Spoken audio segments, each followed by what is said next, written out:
Quem matou Marielle Franco? A pergunta que não quer calar. Há quase um ano, alvejada a tiros juntamente com o motorista.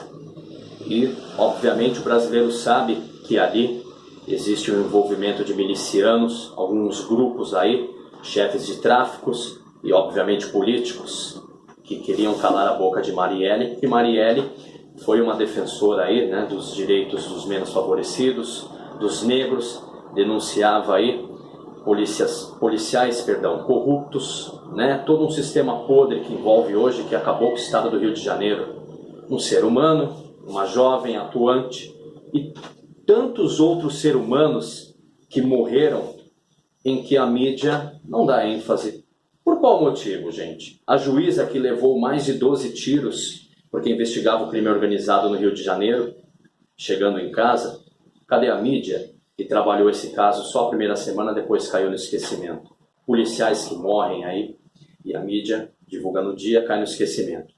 Quem que a mídia quer proteger? Por que a mídia protege os políticos? Quais os interesses dessa nossa comoção midiática que temos e vemos no Brasil em se proteger políticos? O que esses grupos, o que essas instituições, né, os telejornais, a TV, a Globo, né, principalmente, quais os interesses escusos que essas emissoras, esses veículos de divulgação, de mídia, de jornais têm em proteger aqui os nossos bandidos de colarinho branco? Hoje eu estou de preto, mas eles usam colarinho branco. Qual é o interesse? Gente, vamos voltar aqui no tempo, 1964, falar um pouco da chamada teoria da conspiração. Aquelas coisas que acontecem onde gente graúda estão envolvidas, muitos mandantes aí, né, do alto escalão, que realmente determinam quem vai viver e quem vai morrer aqui no Brasil, quando os seus interesses são feridos. Gente ali que aparece na TV, né, com aquele sorriso enorme, né, como os salvadores da pátria. Presidente Castelo Branco, em 1964, o avião caiu, simplesmente causas desconhecidas. Tinha como desafeto o presidente Costa e Silva, que depois o sucedeu na presidência do Brasil. Vamos trazer aqui Tancredo Neves. Gente, o que aconteceu com Tancredo Neves? Primeiro presidente civil depois da queda do golpe militar aqui no Brasil. Morreu aí de causas misteriosas aqui num hospital em São Paulo. Estava muito bem, de repente foi para o hospital, morreu. Quem assumiu? José Sarney. E quem não sabe aqui qual a influência de José Sarney dentro da política brasileira e todos os crimes que a sua família, donos praticamente do estado do Maranhão, né, determinam o que faz e o que acontece dentro do cenário político brasileiro. Ulisses Guimarães, 1992, a queda do helicóptero que estava com a esposa, o piloto e mais 2 pessoas. 1992, gente. O corpo não foi encontrado até hoje. Caiu em Angra dos Reis. Ulisses Guimarães, para quem não sabe, ele foi um dos deputados mais atuantes na Assembleia Constituinte de 1988 e foi um dos mais atuantes para que o impeachment do ex-presidente Collor, olha aí, pudesse acontecer como aconteceu em 92, sendo substituído por Itamar Franco. Quem teria interesse na morte de Ulisses Guimarães? Independente do partido que ele era coligado, mas foi um político que nunca houve qualquer tipo de envolvimento, pelo menos explícito, em casos de corrupção. Morreu. Gente, quem matou Celso Daniel? Por que a mídia não deu tanta ênfase como deu no caso Marielle no assassinato de Celso Daniel? Celso Daniel estava para entregar dezenas de envolvidos da alta cúpula petista nos casos da Lava Jato. Além de Celso Daniel, mais 8 testemunhas do caso envolvendo a morte de Celso Daniel e os possíveis mandantes morreram. Na sequência, foram morrendo aí um de cada vez, envenenados, assassinados. Eduardo Campos, candidato a presidente nas 2 últimas eleições anteriores, o avião caiu misteriosamente aqui em São Paulo.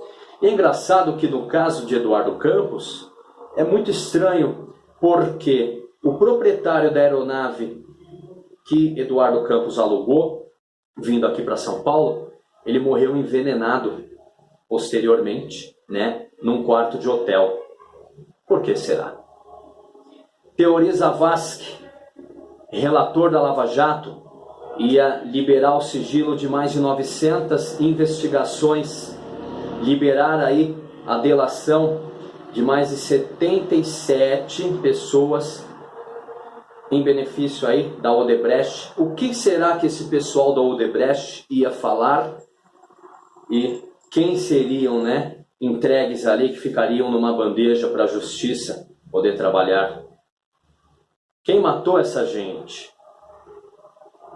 Perguntas que não querem calar. Por que a mídia não fica em cima? Qual o interesse da mídia em não pressionar o Ministério Público para que essas mortes sejam desvendadas? Quem são essas pessoas da alta cúpula que querem o poder a qualquer custo, eliminando pessoas? Aqui no Brasil ainda se vive a política do coronelismo de 1930 para trás. Por que Getúlio Vargas se matou? Quem teria o interesse na morte do pai dos pobres? Né? Trouxe muita coisa boa para o Brasil, criador da CLT, enfim, aí de vários direitos trabalhistas, mas foi obrigado a se matar. Olha, ou você dá um tiro no próprio coração, ou eu vou te dar um copo de veneno e você vai morrer de qualquer forma. Pelo menos o tiro cai e apaga de uma vez. E o veneno fica corroendo e a pessoa vai apagando aos poucos. De quem é o interesse para que essas pessoas que procuraram fazer o mínimo para dar dignidade ao povo brasileiro, de quem é o interesse que essas pessoas morressem? Né? Por que tantos inimigos, por exemplo, da cúpula esquerdista, desaparecem do mapa? Gente, é uma situação muito grave, isso pode acontecer com qualquer um de nós. Marielle Franco tem que ser investigada, sim, a morte dela, porque, repito, era um ser humano atuante, trabalhava em benefício dos pobres. Agora, e tantas outras pessoas que morreram, tantos políticos, Teori, Tancredo, Ulisses Guimarães, sabe, as testemunhas do caso aí, Celso Daniel, tantas outras testemunhas que desaparecem, que morrem aí, que iriam depor dentro da Lava Jato principalmente, porque o fio da meada é muito mais longo do que a gente imagina e vai atingir gente que ainda está no poder. Por que Renan Calheiros é um político intocável aqui no Brasil? Por que Sarney é um político intocável? Por que Collor continua sendo reeleito toda vez que se candidata?